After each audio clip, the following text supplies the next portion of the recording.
Dan di dalam kitab Bukhari Muslim bahwasanya Rasulullah sallallahu alaihi wasallam bersabda, surga diharapkan bagi umat-umat terdahulu dan nabi-nabi yang lain sebelum aku, kata Rasulullah, dan umatku memasukinya terlebih dahulu.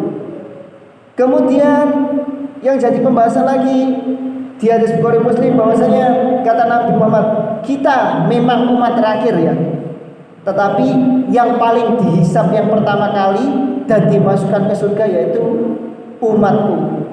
Di dalam kitab Nasairul Ibad karya Al-Imam Ibnu Hajar Al-Asqalani itu disebutkan bahwasanya umat Nabi Muhammad diberikan 4 kemuliaan yang tidak diberikan kepada umat-umat yang lain. Ku cinta kau untuk selamanya. Bismillahirrahmanirrahim. Alhamdulillah wassalatu wassalamu ala Rasulillah wa ala alihi washabihi wa ala la hawla wa la quwwata illa billahil aliyyil azim. Asyhadu an la ilaha illallah wahdahu la syarika lahu wa asyhadu anna Muhammadan abduhu wa rasuluhu la nabiyya ba'dahu. Allahumma shalli ala sayyidina Muhammadin wa ala alihi washabihi wa barik wa sallim. A'udzu billahi minasyaitonir rajim. Bismillahirrahmanirrahim. Ya ayyuhalladzina amanu ittaqullaha haqqa tuqatih. Ittaqullaha haqqa tuqatih wa la tamutunna illa wa antum muslimun. Ya ayyuhalladzina amanu ittaqullaha wa qulu qawlan sadida yuslih lakum a'malakum wa yaghfir lakum dhunubakum wa may yuti'illaha wa rasulahu faqad faza fawzan 'azima. Rabbi shrah li sadri wa yassir li amri wahlul 'uqdatam min lisani yafqahu qawli. Amma ba'du. Alhamdulillah, yang pertama-tama sudah sepatutnya saya selaku khatib Jumat untuk mengajak para jamaah yang dimuliakan oleh Allah Subhanahu wa taala untuk senantiasa bersyukur kepada Allah karena di hari ini kita masih diberikan kesempatan untuk dapat beribadah dan dapat berkumpul di majelis yang mulia ini, tentunya yang nanti kita akan menjalankan sholat Jumat berjamaah untuk kesekian kalinya dalam hidup kita. Nah, untuk pembahasan tema siang hari ini saya akan membahas tentang kemuliaan dan keutamaan menjadi umat Nabi Muhammad sallallahu alaihi wasallam. Kita tahu bersama bahwasanya Nabi Muhammad Rasul kita adalah satu-satunya Nabi yang memiliki umat terbanyak. Nabi Muhammad adalah satu-satunya Nabi yang bergelar As-Sayyidul Anbiya, pemimpinnya para Nabi. Ingat, kata-kata pemimpinnya para Nabi ini luar biasa. Bukan pemimpinnya bupati, gubernur, presiden, enggak ya. Pemimpinnya semua orang-orang soleh, dimulai dari Nabi Adam sampai ditutup Nabi Muhammad sallallahu alaihi wasallam.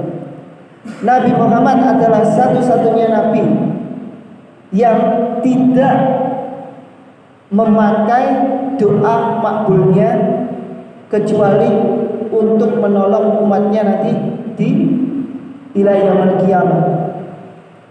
Maksudnya bagaimana, Ustaz? Maksudnya setiap nabi itu dikasih kekhususan oleh Allah Subhanahu wa taala. Salah satunya, setiap nabi diberi kekuatan 10 orang laki-laki. Jadi jangan kaget kalau kita baca riwayat-riwayat di hadis Nabi Muhammad itu selalu menang gulat. Kenapa Nabi menang? Karena Nabi itu diberi kekuatan 10 orang laki-laki. Dan di antara para nabi yang terkuat itu yaitu Nabi Musa alaihi salam. Dan setiap nabi diberi kekhususan doa-doa makbul yang pasti dikabulkan oleh Allah. Semua nabi sudah memakai hak khusus doa ini kecuali Nabi Muhammad. Nabi Nuh sudah memakai doanya untuk menenggelamkan orang-orang fasik, yaitu meminta banjir Jadi dulu ini dunia pernah banjir hampir setengahnya dunia ini. Bahkan ada riwayat di kitab Qasasul Anbiya, kitab para nabi, itu hampir menenggelamkan semua muka bumi ini. Itu gara-gara apa? Doa Nabi Nuh. Kemudian ada Nabi Soleh. Karena kaumnya pengen lihat mukjizatnya Nabi Soleh, akhirnya Nabi Soleh memakai jatah doa makbul kepada Allah, yaitu mengeluarkan unta dari batu. Dan semua nabi-nabi sudah memakai doa ini kecuali Nabi Muhammad. Katanya ditanya para sahabat, kenapa ya Rasulullah kau tidak memakai doa ini untuk menenggelamkan atau membinasakan kafir-kafir Quraisy? Lah, katanya Rasulullah, tidak. Doaku aku simpan untuk umatku nanti. Jadi nanti kekhususan umat Nabi Muhammad di antara umat-umat yang lain itu, yaitu kita masih mendapat pertolongan dan syafaat dari Nabi Muhammad SAW. Nabi-nabi yang lain tidak, hanya Nabi Muhammad. Dan di dalam kitab Bukhari Muslim bahwasanya Rasulullah SAW bersabda, surga diharapkan bagi umat-umat terdahulu dan nabi-nabi yang lain sebelum aku, kata Rasulullah, dan umatku memasukinya terlebih dahulu. Kemudian yang jadi pembahasan lagi di hadis Bukhari Muslim bahwasanya kata Nabi Muhammad, kita memang umat terakhir ya, tetapi yang paling dihisab yang pertama kali dan dimasukkan ke surga yaitu umatku. Bayangkan para jamaah, di padang mahsyar nanti kita setelah diwafatkan akan dikumpulkan di padang mahsyar. Ini ada berjuta-juta miliaran orang sejak Nabi Adam sampai Nabi Muhammad. Nah, kita lihat berita-berita di dunia, ada antri zakat, antri bensin, antri mencairkan dana BPJS, itu antrinya sepanjang itu. Bagaimana kita kalau merasakannya nanti di padang mahsyar? Yaitu seperti gambaran ketika kita nanti dihisab. Tetapi alhamdulillah karena barokahnya menjadi umat Nabi Muhammad, kita didahulukan hisabnya. Dan Ustaz, siapa yang diantara umat Nabi Muhammad yang memasuki surga terlebih dahulu? Abu Bakar As-Siddiq. Pertama Rasulullah, yang kedua Abu Bakar. Itu keistimewaan Abu Bakar. Dan terakhir sampai Nabi Adam pun iri ingin menjadi Nabi Muhammad. Di dalam kitab Nasoirul Ibad karya Al-Imam Ibnu Hajar Al-Asqalani itu disebutkan bahwasanya umat Nabi Muhammad diberikan 4 kemuliaan yang tidak diberikan kepada umat-umat yang lain.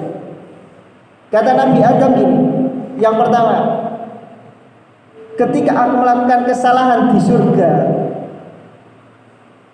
Allah menurunkan aku dari surga ke dunia. Sedangkan umat Muhammad, dia melakukan dia melakukan dosa berkali-kali di luar surga, maksudnya di dunia. Allah malah memberikan jaminan surga pada umat Muhammad. Itu kata Nabi Adam. Yang kedua, ketika aku melakukan kesalahan di surga karena mendekati dan memakan buah di pohon kul, Allah memisahkan aku dengan istriku Hawa. Sedangkan untuk umat Muhammad, ketika melakukan maksiat sebesar apapun itu, dia tidak memisahkan antara dirinya dengan keluarganya. Maksudnya kita kalau melakukan dosa, Allah tidak memisahkan kita dengan istri kita, ibu kita, dan lain sebagainya. Kalau Nabi Adam seketika langsung diturunkan ke dunia. Nabi Adam diturunkan di kaki bawah gunung Himalaya di India.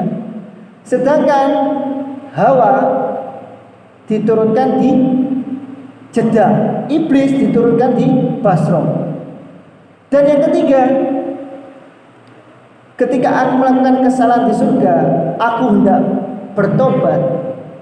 Tobatku diterima hanya ketika aku berada di kota Mekah saja. Dan itu selama 40 tahun.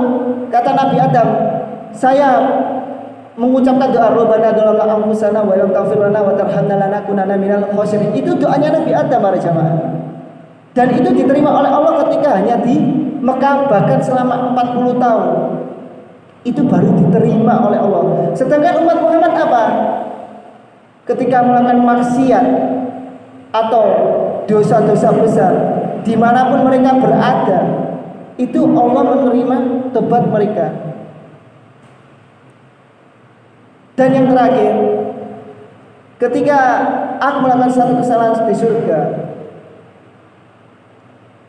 Allah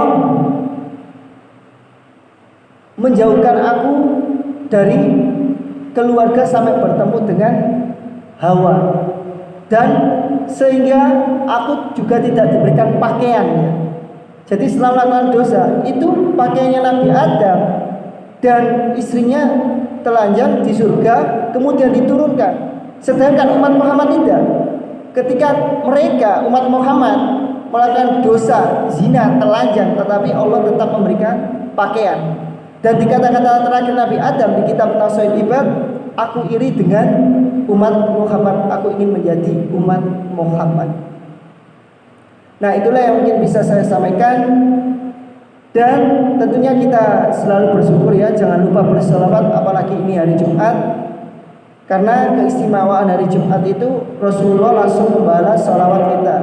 Salawat terserah jenengan kebiasaannya sallallahu ala Muhammad atau Allahumma sholli ala sayyidina Muhammad. Dua-duanya sah.